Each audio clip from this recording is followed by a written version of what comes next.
Hello, everyone. I'm Chris Weed from the National Trust for Canada.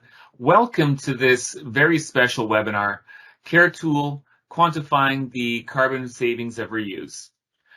We at the Heritage Trust are so pleased to be presenting this webinar today jointly with CAHP, the Canadian Association of Heritage Professionals. CAHP is a national membership-based organization that serves qualified heritage professionals in the public, private, and not-for-profit sectors. Great to be working with them. I want to begin by recognizing all of the Indigenous lands all of us today are living and working on. I'm coming to you from Ottawa, the traditional unceded territory of the Algonquin Anishinaabe people. We know that all of you are joining us from other parts of Canada and beyond, and encourage you to join us in reflecting on the histories, languages, and cultures of Métis, First Nations, and Inuit communities whose presence continues to enrich our shared heritage.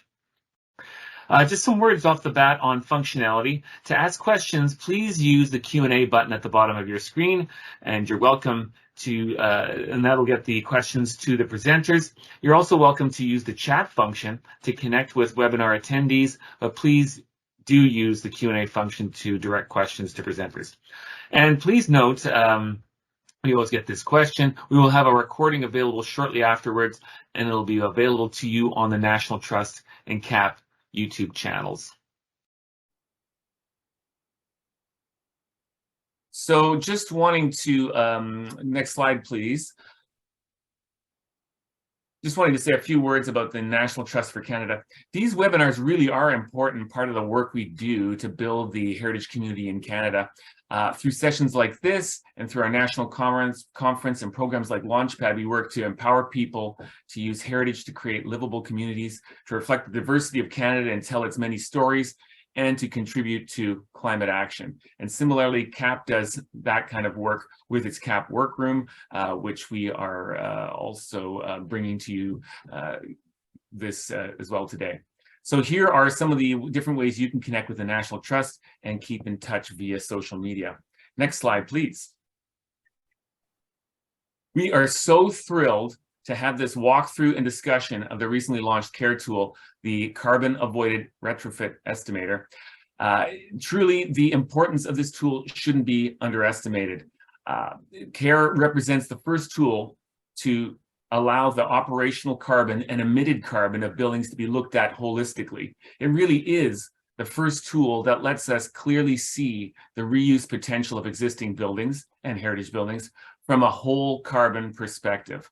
So for the order of events today, we'll first hear from Erin McDade, who is in Bellingham, Washington. Erin leads Architecture 2030's public policy and embodied carbon initiatives, focusing in particular on developing data-driven solutions for building sector decarbonization.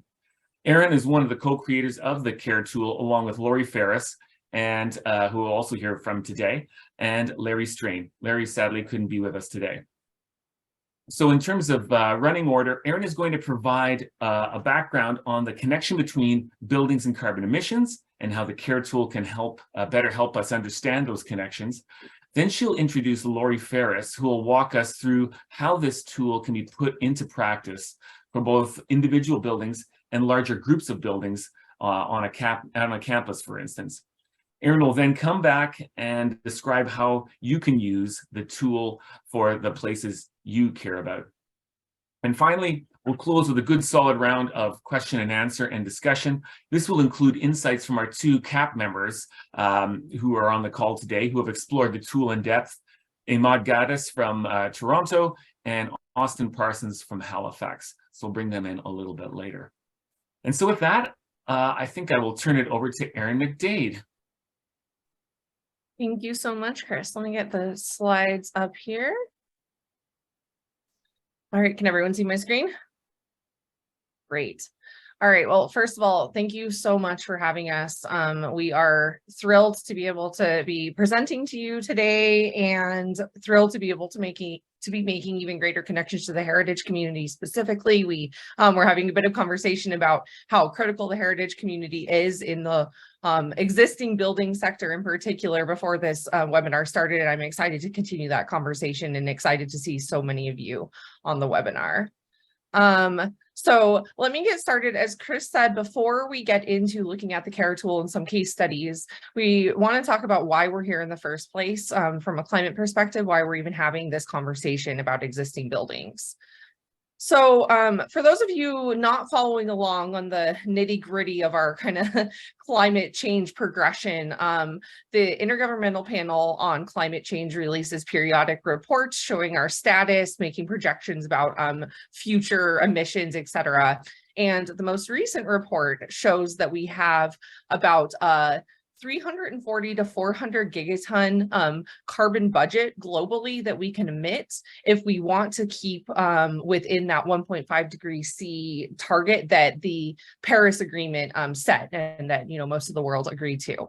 And so what this looks like, typically, we're emitting about 40 gigatons of carbon a year. This chart starts in 2020, but that has not changed dramatically in the last 3 years, even despite COVID.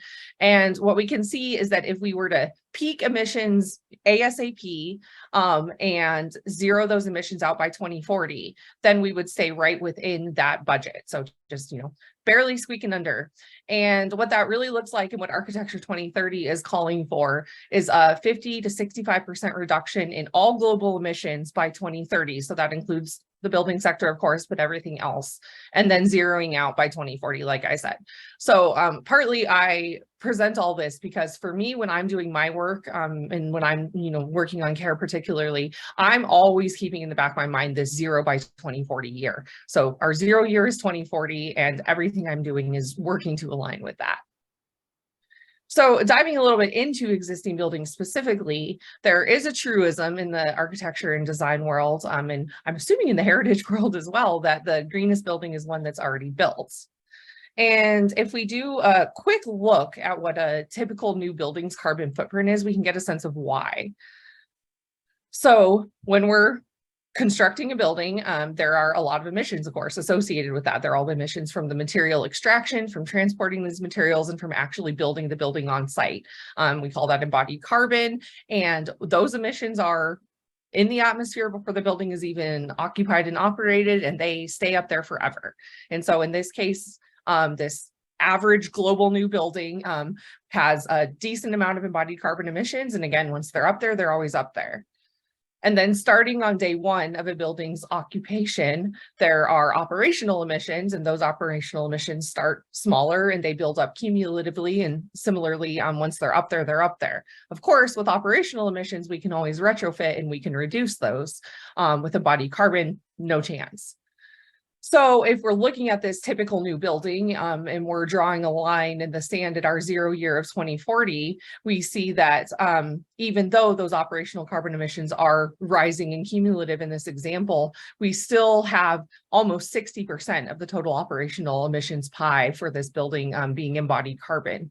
And when we when we reuse existing buildings, this green piece, this embodied carbon emissions is significantly reduced, which is what we'll talk about in more detail with the CARE tool. But we can see because of this, that if we are able to save the majority of these green emissions, and we're able to curve down our operational emissions, then of course, reusing an existing building in this case is going to be smarter. But since we do have those blue emissions, those operational emissions that we haven't always gotten down to zero, what we see from a bigger picture context is that in urban environments, especially urban environments across the world with a significantly developed and older building stock, existing buildings represent the majority of total emissions for those entire urban environments and cities. And you can see examples of that across the world from a large variety of cities in different climate zones and regions. So obviously addressing existing buildings is pretty critical. And if we scale that all the way up to a global perspective, what all of the estimates show us is that by 2030, 2/3 of the buildings that will exist in 2040, sorry, I think I said 2030, in 2040, will be buildings that exist today. So what that means is that most of the buildings that we see when we look around today are still going to be here in our 0 year. And if we have not touched those in terms of operational emissions reductions, they're still going to be emitting a significant amount of carbon, arguably the majority of the carbon in the world. And so we will never achieve climate targets if we don't reduce those existing building operational emissions. So I would posit that instead of the greenest building being one that's already built, the greenest building is one that's been retrofitted. And that is really at a high level, the genesis of the CARE tool. And Chris already did a great job of a high level intro of the CARE team, but I just want to quickly do a little introduction, especially of our team member, Larry Strain, who can't be here today. He is the founding principal at Siegel Strain Architects. They're a firm out of the Bay Area in California, and they do a lot of reuse work. And then, of course, my colleague, Lori Ferris, who you will hear from later. She's the principal director of sustainability at Goody Clancy, which is out of Boston, and they do a lot of preservation, especially historic preservation work. So she will be a fantastic person to have this conversation with today. And then myself. And Larry was really the one who started the CARE tool back in 2018-19. He was approached by the Office of the President for the entire UC campus system, University of California campus system. And his colleague there said, what tool do I need to use for us to be able to look at all of the buildings we have on campus and decide, does it make more sense to reuse them? And Larry thought about it and said, wow, I don't think that tool exists. There are plenty of tools to look at material emissions. There are plenty of tools to do, energy modeling and look at operational emissions of buildings. There are whole building life cycle assessment tools that look at embodied carbon, but there are no tools that just take a snapshot of the entire carbon picture over time of a building and say, from a climate perspective, what is the smart decision to make here? And so Larry started a rudimentary Excel calculator. Some of you may have been on a webinar a couple of years later with the National Trust in the US where Lori and Larry presented that rudimentary Excel calculator that we had expanded upon.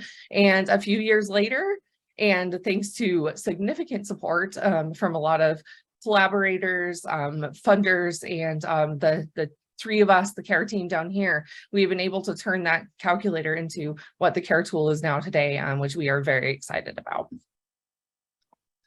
So briefly, before I talk a little bit about what the CARE tool looks like and how it works, I want to give some clarifications on what the CARE tool does, what its goals are, and also what it doesn't do, which is pretty important too when considering how and when to use it.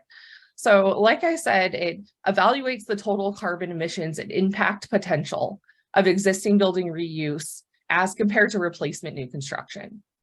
What it does not do is detailed energy modeling, whole building life cycle assessment, or unlike some other tools out there that some of you may be familiar with, it doesn't allow a lot of detailed back-end user overrides of the data. There are reasons behind that. We can talk about that. But importantly, we've designed the tool to output as many default assumptions as possible so that you need to know as minimal information as possible to still be able to use the tool and start making some decisions. But those default options can all be overrode in case there is more detailed information. And as you will hopefully see when we actually dive into the tool here, our goal for this tool was to make it be very broadly accessible so that you do not need a very in-depth information set, not only about buildings that you may be considering preserving or tearing down, but really even about the building sector in general. So hopefully this tool is usable for public officials, planners, heritage officers, educators, real estate developers, et cetera, as well as, of course, people within the building sector, design professionals, building owners, et cetera.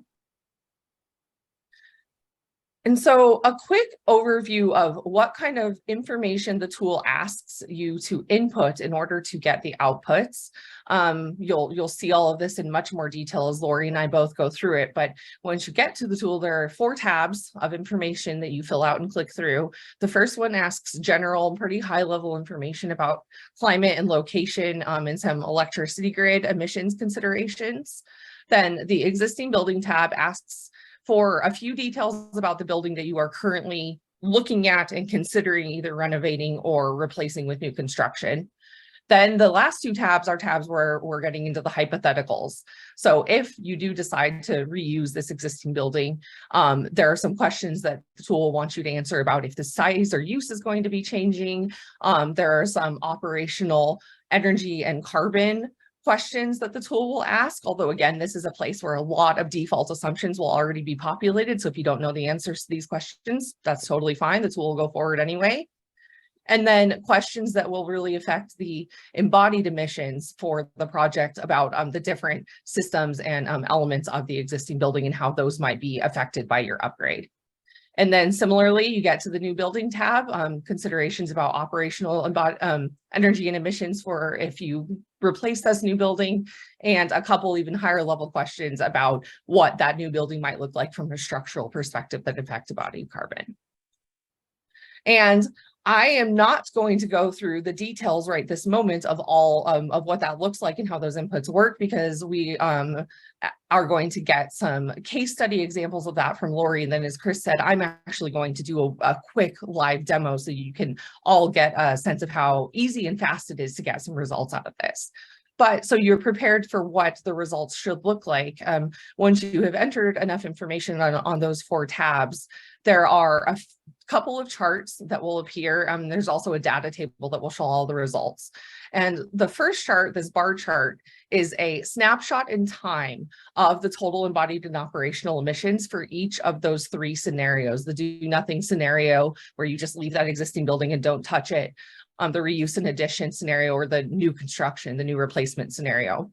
And I think an important part of this, and at least for me when building the whole CARE tool, is that on the very first tab, we'll see it, you get to enter how many years you want this the tool to look at for your building.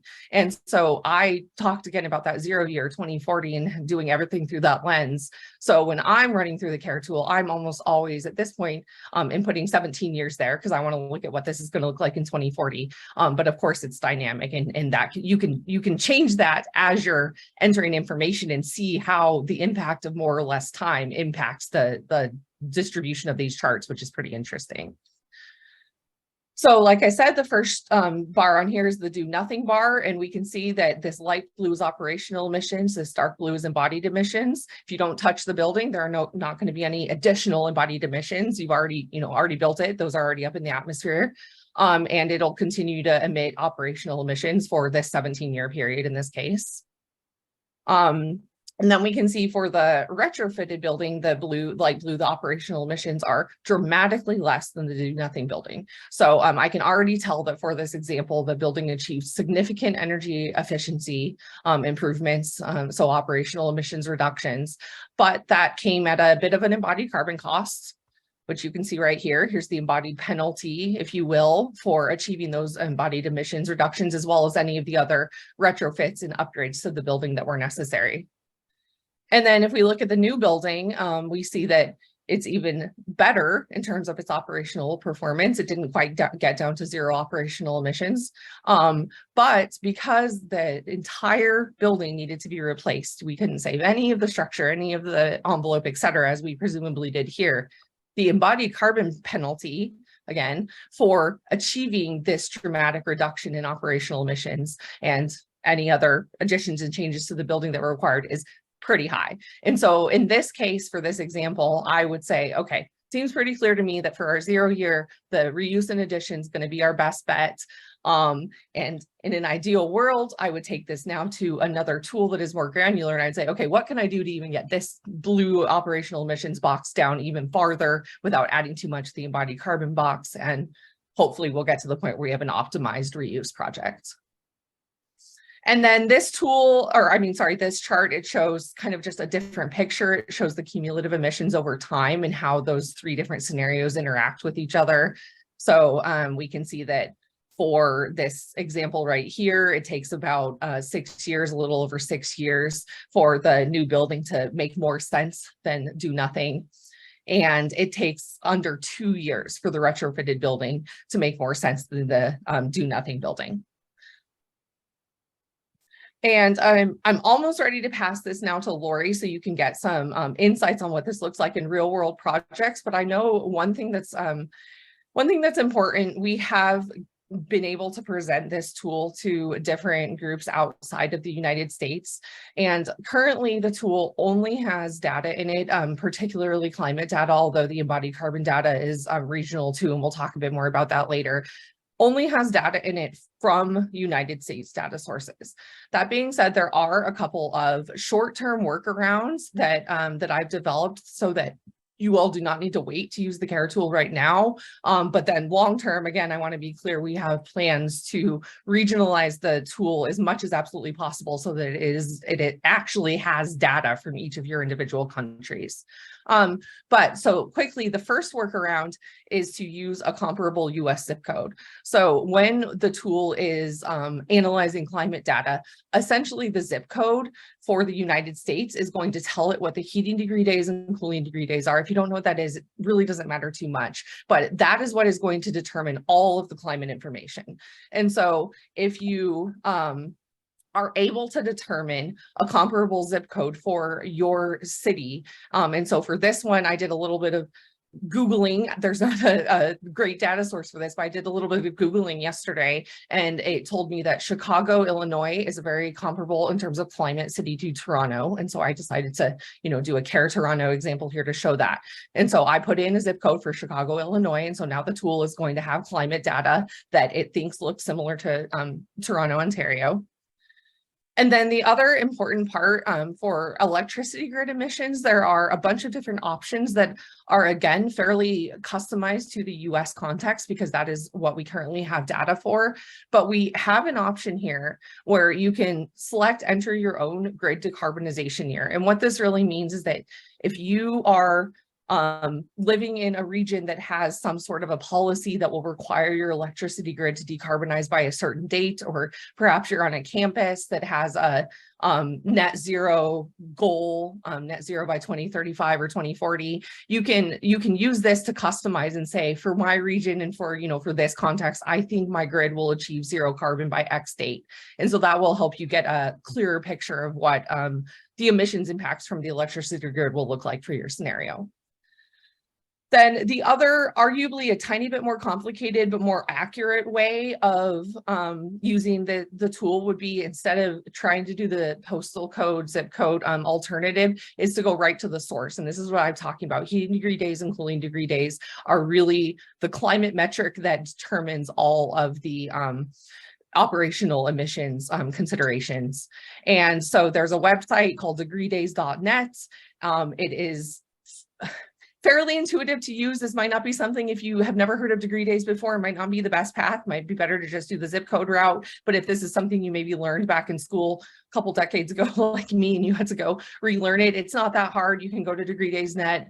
You can figure out how to generate these for your very specific weather station, and just make sure you use Fahrenheit and you can input that.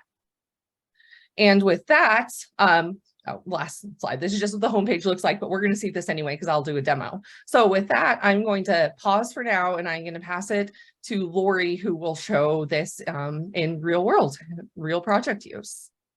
All right, thanks, Erin. Yeah, so I'm going to speak first just about a single building, and then about how CARE can be applied at the portfolio scale. So looking at the single building, this is a project that we completed back in 2014. It was the conversion of a purpose-built Hillel Center from the 1950s to a campus admission center.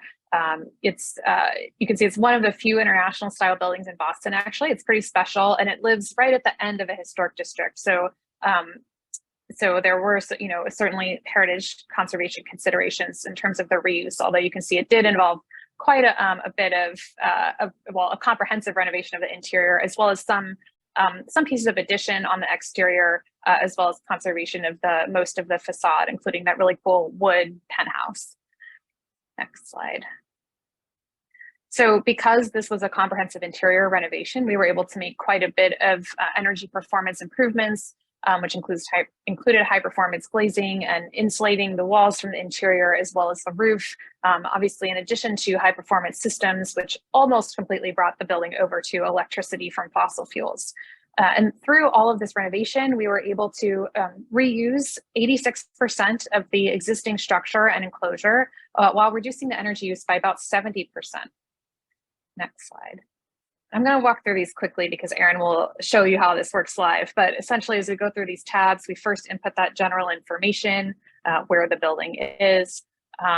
That we then define the existing building, how big it is, and its existing energy use, as well as what it's made of. Then we go through the building reuse tab, and this is the most extensive tab. And I think all of you are familiar with what it takes to reuse a building and know that there are basically an infinite number of decisions you could make about how we reuse and preserve buildings. So that's why there's so much to input here. We want to know, was there an addition? So in this case, there's a small amount of addition. We can here demonstrate that really significant energy improvement we were able to make, as well as define the scope of the intervention. So here, for example, we're reflecting there was relatively little structural work to the existing building. We did, the complete interior renewal, new systems, as well as the addition. Next slide. And lastly, we define the new construction. This is more straightforward. Essentially, how big is the building? In this case, we're showing a building kind of like apples to apples. So it's the same size building used for the same thing in contemporary steel concrete construction. And in this case, I've given the new building a boost, an energy performance boost of about 15%, just to kind of illustrate the difference. And because I always get that question from people that do mostly new construction, well, wouldn't it have been more efficient to just make a new building? So let's say that it was. And what we see from the results on the left are those total emissions for the demonstrated time period. In this case, I showed 15 years, which would be through the year 2030. And we can see, of course, that the reuse and retrofit was the lowest carbon option of all three. And on the right, we see those, again, the crossing lines. So we see the small amount of embodied carbon from the renovation and the larger amount of embodied carbon from a replacement building. And we see that the renovation, again, pays off after about only 2 years, which is a really good carbon payback. And we also see, again, that if we look at the light blue and dark blue lines, they don't cross by the target year here, which means that for the whole duration of the study, the renovation is going to be the lower carbon solution compared to replacement, even when the replacement is more efficient.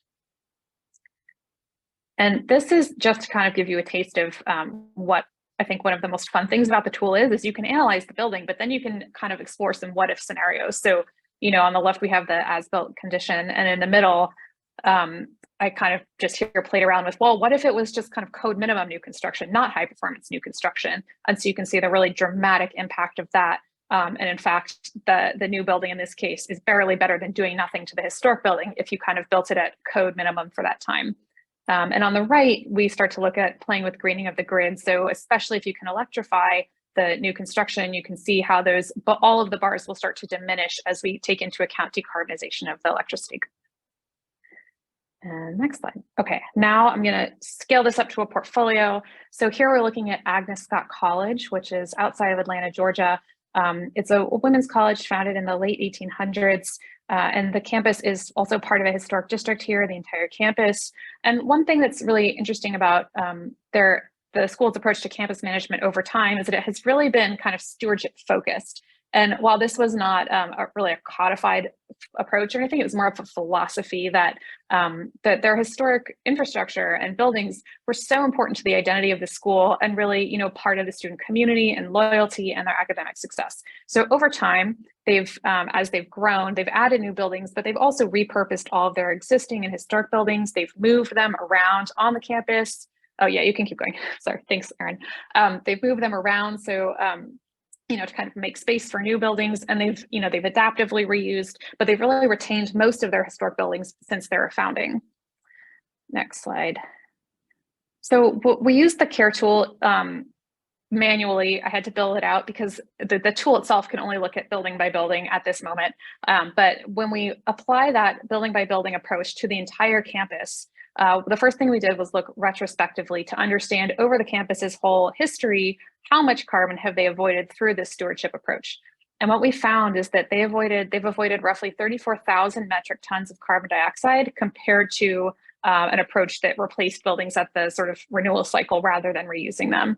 And just to put that metric into context, they have about 100-acre arboretum campus. And if they planted their entire campus with forest, that forest would have to grow for hundreds of years in order to sequester the amount of carbon dioxide avoided through reuse.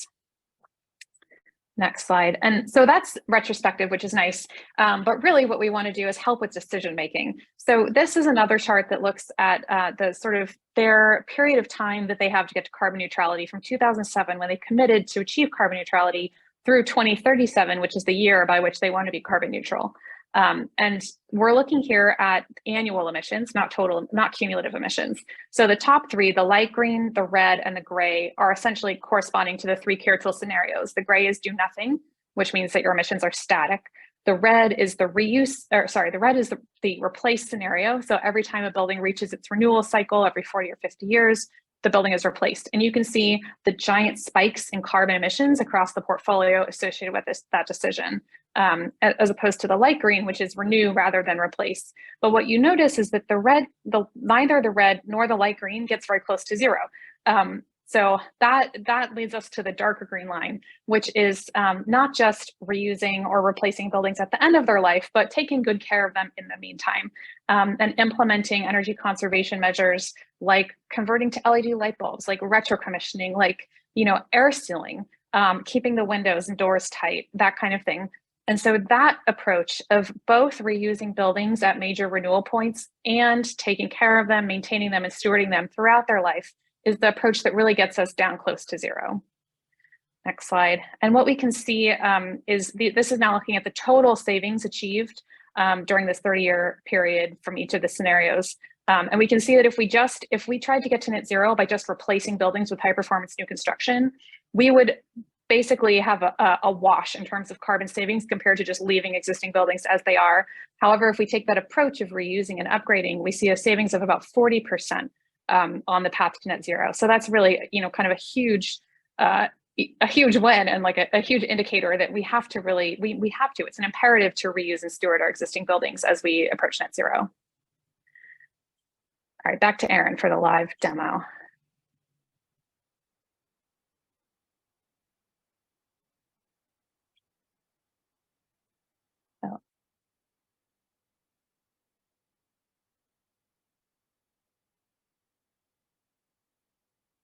Sorry, Aaron, you'll have to unmute.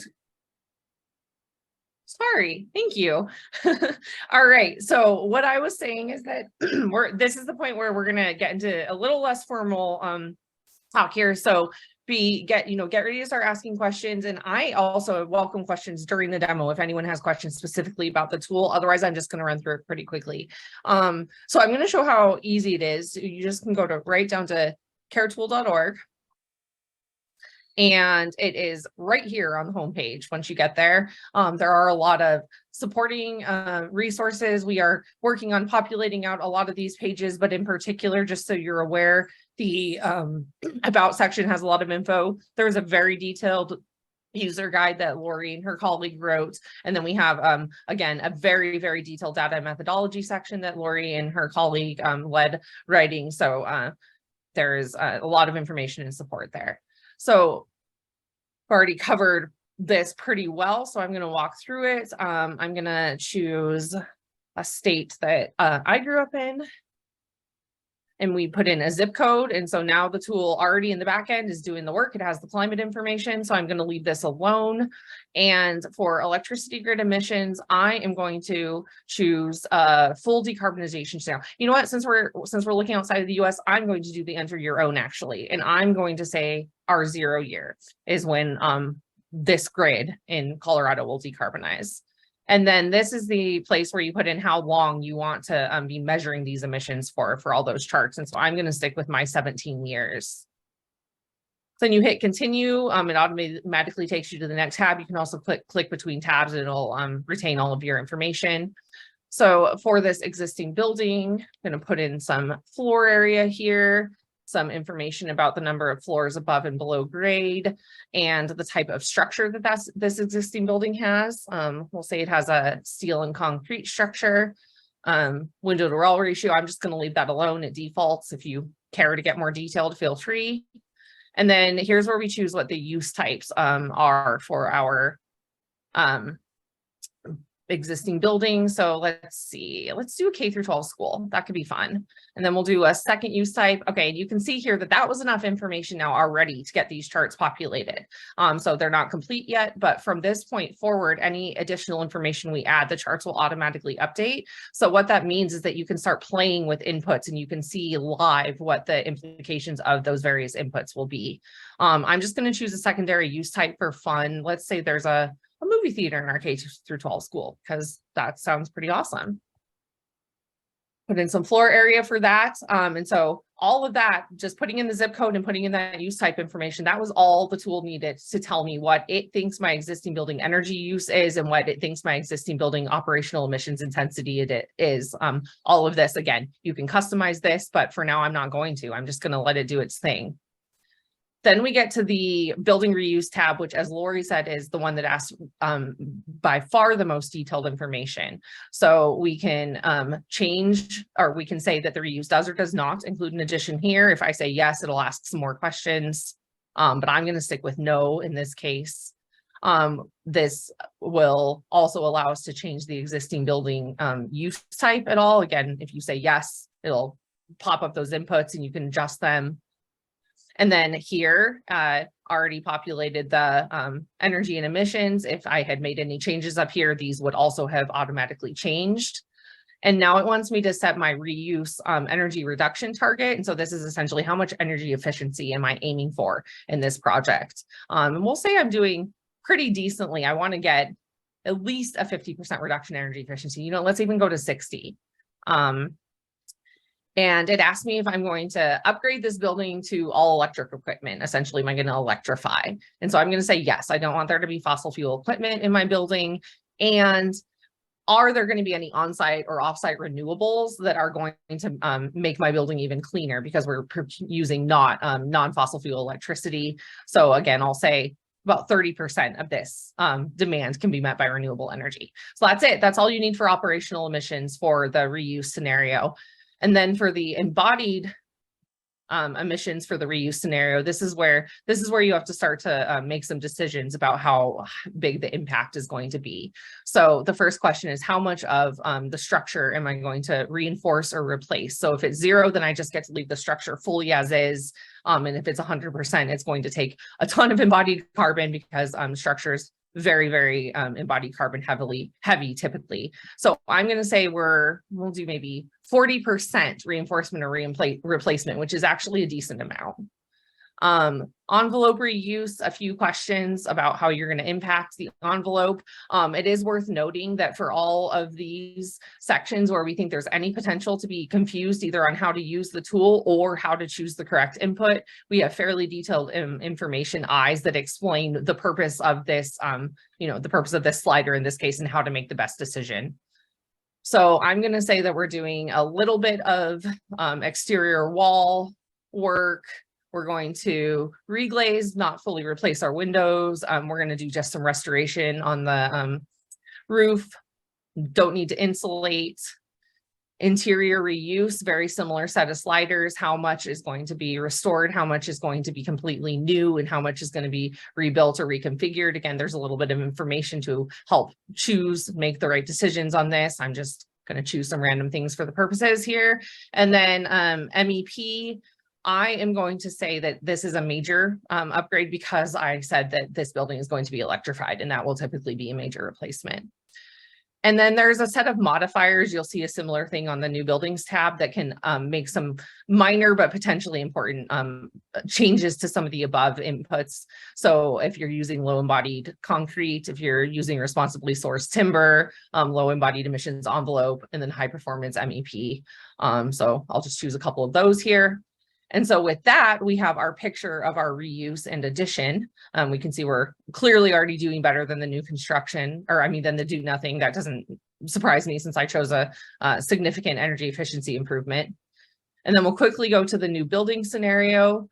I'm gonna, like Lori showed in her example, keep this apples to apples. So I'm gonna keep the same use types here. You certainly don't need to do that though. It is still, still a great comparison, even if the use type change. I usually change them for demos.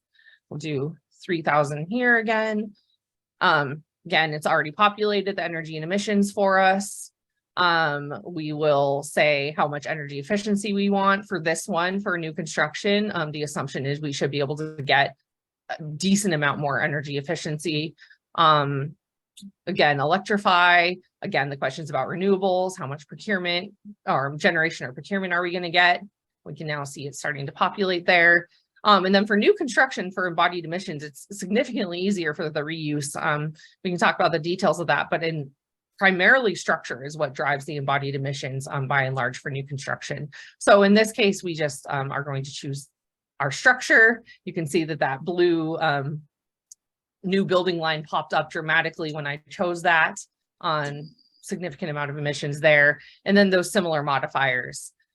And with that, you have all of the outputs that you could expect. And so now at this point, you either, you take a pause and we can take a pause and we can answer questions, or then, like I said, you start going back, flipping between the tabs and making some changes to see what the impacts of different outputs and different decision-making might be. So whether they're at a really high level or something like, okay, what if I am for my new building actually able to achieve a 82% energy efficiency, pretty, aggressive there, but hypothetical, and you can start to see what the updates will look like.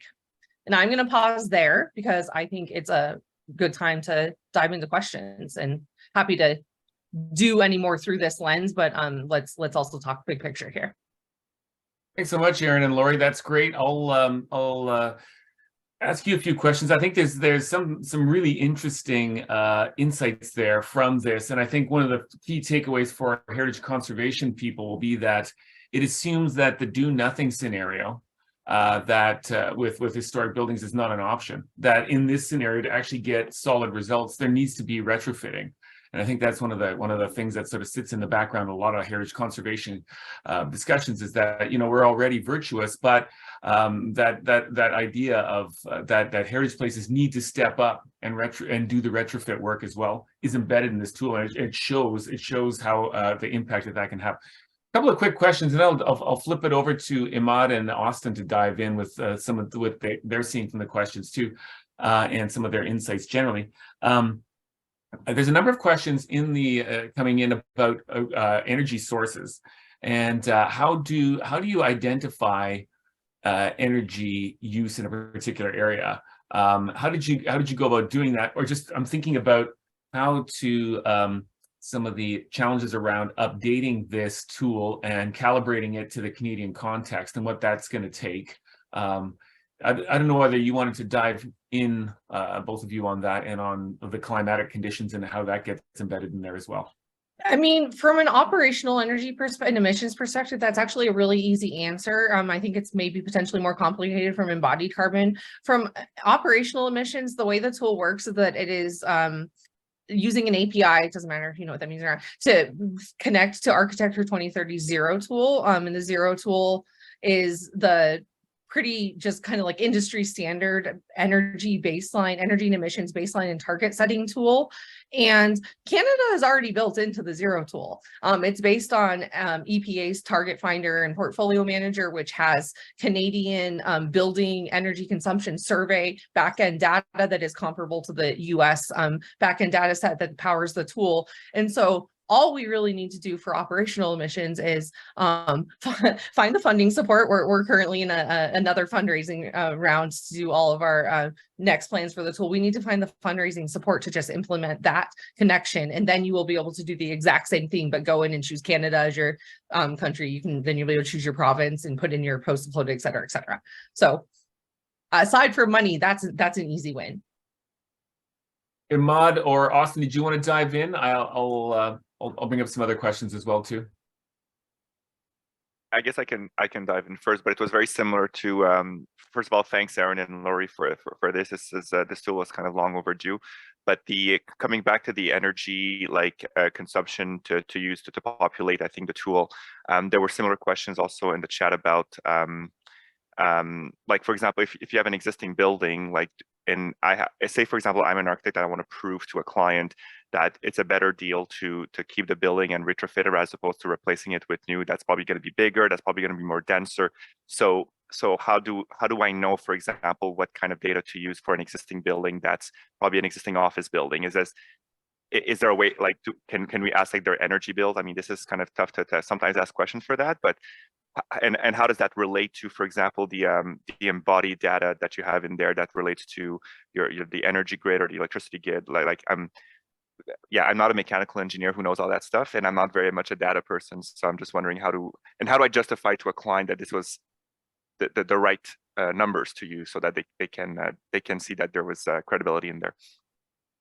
Yeah, I think that's a great question. I can answer it from an operational perspective, and I might let Lori take it from an embodied carbon perspective. But the short answer is yes. When you're entering the operational energy and emissions info, when I did the demo, I just did the default where it does the connection to the zero tool. In fact, there's more information about that here, pulls from that and auto generates it, but you can enter your own.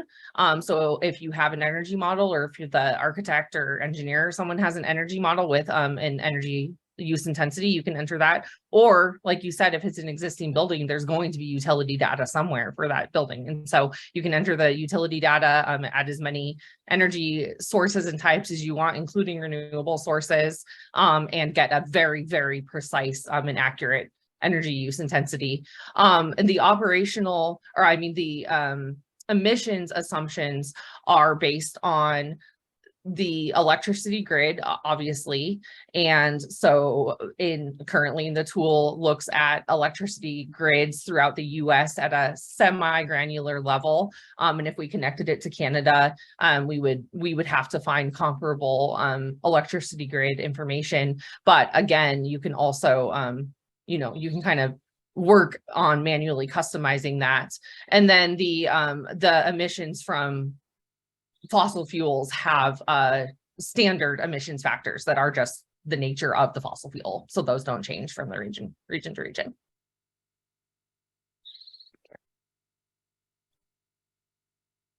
Austin, did you want to jump in? Sure. I thank you, Lori and Aaron. It's very helpful. First, one general comment. I'm glad in terms of the slide of the local reduction in carbon emissions. When you say 41% by working on buildings, it reminds me an ounce of prevention is worth a pound of cure. I just wanted to put that out there. One thing I did want to say is when I look at this CARE tool, as you said, I know it analyzes a specific type of problem, and it's looking at the embodied carbon cost of making existing building energy efficient. And it's not an LCA tool, as you said. And it's interesting that you don't deal with the demolition of the where you take out the materials, and you don't deal with storage at all, in terms of you're looking at the existing building from a retaining carbon point of view. That's really kind of interesting, given that when we deal with these carbon cycles, we're always trying to think about storage and what to do with that carbon. But it's also really a question about retrofitting or replacing.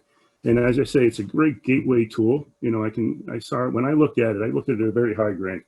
And if I didn't know what an EUI was, which is energy use intensity, which is amount of energy per unit area per unit time, or if I didn't know what a degree day was, I didn't know what decarbonization was. And I know I saw this in the chat. Those of us in Nova Scotia were still burning coal to generate electricity, and hopefully we'll decarbonize by 2030, but we'll see if that happens. So, I mean, there are all these interesting ideas and comments which are very apropos to operating energy and embodied carbon, operating carbon and embodied carbon. So it's a very good way to introduce the subject. Also, you bring out really interesting assumptions. Your results are based on a level of energy efficiency and a timeline. And I can get any result I want depending on what level of energy efficiency or timeline I pick. The farther I take the timeline out, the more important operating energy is, the closer it is, the more important embodied carbon is. We know that. We also, as I mentioned to you guys before, when I was playing with it on the weekend, I picked, what EUI do I use? There's a question out there, and that's really that's open. What I did was I said, because this is one of my pet peeve problems. I see a lot of the heritage buildings in Halifax, and typically people they want to make them more energy efficient. And the first thing they do is they do a deep retrofit. So they take out the envelope, they take out the windows, they take out the doors, they replace the roof. What's left is the structure and sheathing. and then they try and make it more energy efficient. So I said the first scenario I wanted to look at was inner house standards. So sorry, passive house standards. So I looked at for new construction passive house, and for old construction I looked at the inner fit, which is the passive house standard for renovation for renovated buildings. In that instance, with a 25-year time frame, it was more. It had less total emissions for the new build than I did for the retrofit. And so that told me, then why bother doing a retrofit, that extensive a retrofit? Because if you're removing these elements, ideally you want to do it to make the building more energy efficient. From a carbon point of view, it just means make a new building. And I'm not suggesting to do that. I'm just saying that was an interesting high-level decision. The next thing I said was, okay, I don't want to do that. I want to retain as much heritage value as possible with the building, because there is a difference between, as we talked about, heritage and existing buildings. And what I came up with from experience is that you put a 30–40% cap on in terms of how much more efficient you want to make the building, you can retain your your character defining elements. And once you get beyond that point, you have to start losing them. So when you do that and you compare that to a new build, it's much more efficient, or you have a lower carbon intensity to keep the existing building. So what I found very interesting about that is if one wants to retain the heritage value in a building and is prepared to compromise for some middle ground in terms of energy efficiency, the model does say that it's much more, in terms of reducing carbon load, it's much better to keep the building than to build a new one. So I thought that was, just put that out there. That's the way I use this tool, or I use the tool as just to get a first order back of the envelope analysis of what I should do, what I shouldn't do, and how far I can take that energy bar before I start chipping away at the heritage value of the building. Very interesting. So I wanted to thank you for that, because it very clearly told me a defendable, quote unquote, defendable strategy, because ultimately it comes down to what, so assumptions I make that can be challenged in terms of those timeline issues. So I just wanted to throw that out there as a point of conversation, but that's how I use the tool. And I realize there are all kinds of issues in terms of clarity of data and consistency of data, but for where we are now, this tool is the only one that does that. So thanks. I had something I can ask too, and there seems to be some chats in there too. But understanding that the CARE tool is meant to be a very high level, intuitive. But when we select, for example, an existing building that's either wood or steel or hybrid, what's the default in terms of the materials to understand that? Because, for example, like a wood building from the 1860s is very different than a wood building from the 1970s. Same thing for masonry, whether it's stone or brick. So what's the default that's considered when we choose a material? And what's kind of like the not the premium, but like the difference that we need to take into account when we analyze the data and interpret it? Yeah. So when you select the structural system of the existing building, it's not quantifying the embodied carbon of the historic materials. It's using that information to kind of guess at the embodied carbon of a structural retrofit made to that historic structural system. So while those typologies might be very different, it's kind of more trying to categorize how we intervene with them. So for example, if it's a wood, completely wood structure, then you might be able to upgrade that structure just using wood. So if you needed to sister joists or add posts or something, you would probably use wood structure. So it's going to have a low embodied carbon.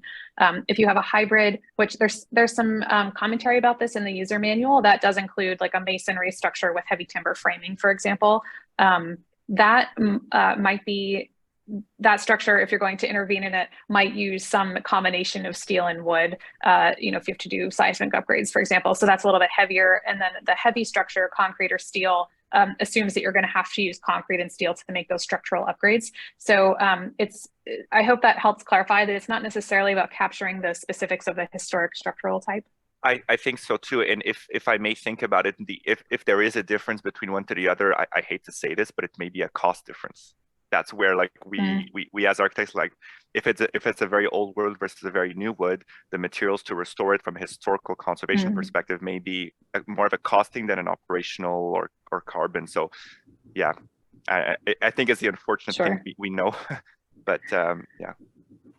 So yeah, it's interesting. Building on that, Ahmad, there was a question earlier on about cost in the results, and I think that I would throw that to Aaron and Lori. I mean, what level of new data would we need to add that into the results side, so you could really go to you could really get a sense of the order of magnitude on the economic side about the impacts here. I think it would be pretty fine grained and quite regional in some ways as well too. I mean, yeah, short answer is you're absolutely correct. It would be very fine grained and regional by necessity to be accurate. That is certainly not the first time we've had the ask of, you know, what does this look like from a cost perspective, or is that a metric that could be wrapped into the CARE tool? Also interested in metrics beyond cost and carbon. For the record, we get a lot of questions too about equity and you know, just transition, kind of all the other metrics that float around the climate conversations and the preservation conversations. I would love to incorporate cost data, and from work I've done for other projects with Architecture 2030, it is very, very challenging because it is so market specific and region specific. Even within a state in the US, it would vary dramatically between, you know, a metropolitan area versus a more urban area, much less the entire country, much less the entire world. So I'm not 100% sure how to say what that would take. It would be great and it would be a challenge. Another question I'd like to jump in, because I know we're running down in terms of our time today, but in terms of the policy and the implementation kind of dimension, how can we embed, like, what's the vision? What would be the vision, the dream vision, I guess, for the two of you, in terms of how this could be integrated in a kind of instrumental way at the kind of the governmental policy level to really give it legs? Do you have some thoughts on where this could go? Yeah, Lori, you want to answer that? We talk about this a lot. Yeah, I have so many thoughts. I think my ideal involves CARE in so many ways. I think, you know, one way is when it comes to zoning and permitting of construction projects, that this would allow, it would allow projects to be responsible, not just for reducing their energy and their operational emissions, but for thinking about the total carbon, the sort of total environmental impact of a parcel or a neighborhood or a city, and really, you know, kind of essentially getting a credit for reusing an existing building because you're reducing the embodied carbon up front when it's so critical. So I think that, you know, that's one way that I think it could be really useful. I also am interested in how the tool can be used to tie heritage policies into climate policies. For example, we've had like in the United States, state historic preservation officers who are interested in quantifying the avoided carbon of the historic tax credit programs, so that you could kind of, you know, use that as a way to make the historic tax credits part of energy tax credits or climate credits or just, you know, climate policy and regulation in general. So those are two from my wish list. And just so you all are aware, one of our big next goals for the CARE tool is to create CARE for portfolios. So the example Lori gave of on the Agnes Scott campus where she did that manually, we want to create a tool where you can upload information about an entire portfolio of buildings at a campus level, you know, heritage portfolio owner level, real estate level, even city scale. So our goal would be for some of those policy considerations and questions to be able to be really part of the planning and policy making discussions at, you know, those very early levels before we're getting to the point where buildings are even being touched. So really quickly then, just to recap around the Canadian context and trying to, you know, develop this or to enhance it for the Canadian context as well, we would need embodied carbon data by region. We'd also, like, maybe that some of that is overlapping with American data.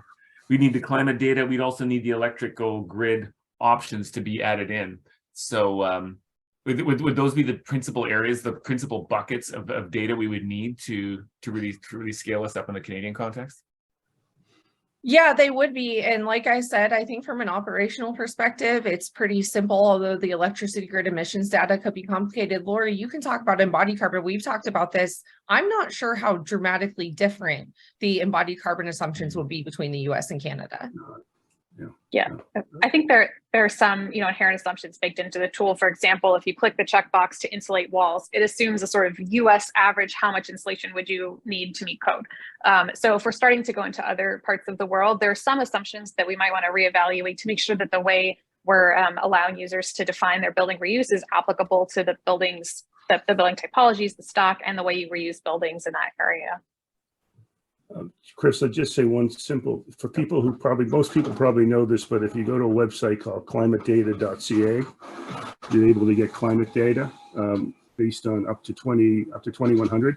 So you'll be able to see how the climate in your area is changing, and it gives you heating and cooling degree days to do that. So that's helpful.